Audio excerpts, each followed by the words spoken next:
Salut à tous, ravi de vous retrouver sur Direct Course pour évoquer le programme de ce jeudi 3 juillet. Le quintet se déroule sur l'hippodrome d'Anguin. Il s'adresse aux trotteurs. Voici ma sélection, sachant qu'au départ de cette compétition, les frères Martens présentent deux chevaux qui portent le même nom, à savoir Ouch. L'un est danois, l'autre suédois. Ma préférence va au premier cité, à savoir le 8 Ouch, donc, qui dépend de l'entraînement des frères Martens. Le cheval vient de prouver sa bonne forme en s'imposant à Nancy. Il est bien engagé au premier échelon, il est en forme, rien ne se pose dès lors à une confirmation de sa part. Je poserai le numéro 1 HM Monocerus, arrivé cet hiver dans les box de Thierry de Valdestin, n'a pas tardé à se mettre en évidence. Elle a d'ailleurs remporté 3 de ses 4 dernières sorties publiques.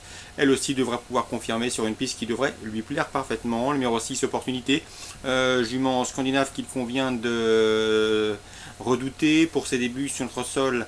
Eh bien, elle s'est classée sixième, elle ne manque pas de références en semblable société et me semble ici en mesure de venir pimenter les rapports, pourquoi pas du tiercé, en tout cas il faut s'en méfier, elle peut frapper fort pour ses débuts à Anguin. Le numéro 15, c'est Tonnerre Margea, on pouvait s'attendre un peu mieux de sa part dernièrement dans l'étape du GNT à Marseille Vivo, cela dit il n'a pas démérité, le cheval se plaît sur l'hippodrome d'Anguin, d'ailleurs il compte 2 podiums en autant de sorties sur le parcours qui nous intéresse.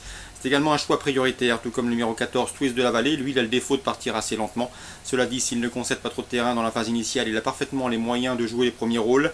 Le 16, Sancho du Parc, pas des plus vénards dans la phase finale dernièrement à Vichy. Auparavant, il avait bien gagné à Cherbourg. Il faut impérativement le reprendre. Le cheval adepte des pistes plates va finir vite et à mon avis, il peut inquiéter les précédents cités. Seul son rendement de distance déterminera son classement. Le numéro 17, c'est Speedy Livray, qui ne doit pas être condamné sur ses dernières disqualifications. Il trouve ici l'occasion de prendre une belle place à Bellecote, tout comme le numéro 9, Ténoradorm, qui me semble barré pour le succès. Mais sa régularité et la qualité de son engagement et sa forme actuelle l'autorisent à quelques prétentions. Résumé chiffré, 8 à 6, 15, 14, 16, 17 et 9. Concernant la suite du programme Anguin, dans la quatrième, je vous conseille le 409 Be Mind Well. Elle est en retard de gain, je vous l'avais déjà dit avant qu'elle ne s'impose la dernière fois sur le parcours qui nous intéresse. Elle est compliquée certes, mais elle n'a pas les gains en rapport avec son potentiel. Et ici, elle peut doubler la mise. On lui posera principalement le 45 Beach Franc Bleu, des autres protégés de Franck Leblanc, qui reste sur 3 podiums consécutifs et qui s'annonce redoutable. Le 408 également By Little, qui revient sous la selle avec des prétentions 409, 405 et 408.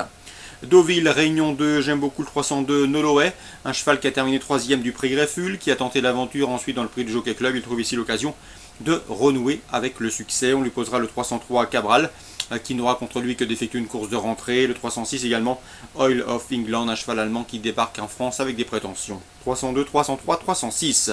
Attention également au 601 Circumvent, présenté par Paul Cole. Paul Cole qui présente un excellent pourcentage de réussite lors de ses venues sur notre sol. Et ce cheval devrait pouvoir lui permettre de soigner ses stats. Il débute dans les courses à réclamer. 601 Circumvent. Réunion 3 maintenant à Dax. Je vous conseille surtout le 411 Confidente qui compte 2 places de deuxième en autant de sorties cette année. Une première à Jeun, l'autre à la thèse dernièrement. Elle sera confiée dans cette course réservée au Gentleman Rider à Jean-Philippe Boisgontier. Bref, pas mal d'atouts dans ce jeu, d'autant que le 411 Confidente possède la meilleure valeur théorique de ce peloton. Tous les paramètres sont donc réunis pour qu'elle fournisse la lauréate de cette course. Le 602 Silver Green, François Rowe lui a trouvé un engagement sur mesure. Dès lors, ce 602 Silver Green devrait pouvoir en profiter. Course ciblée à Dax, 4ème 411, 6ème 602. Course ciblée à Deauville, 3ème et 6ème. Course ciblée à Anguin, Réunion 1, la 4ème. Voilà pour les infos de ce jeudi 3 juillet. Excellent jeu à tous et rendez-vous demain pour une nouvelle émission.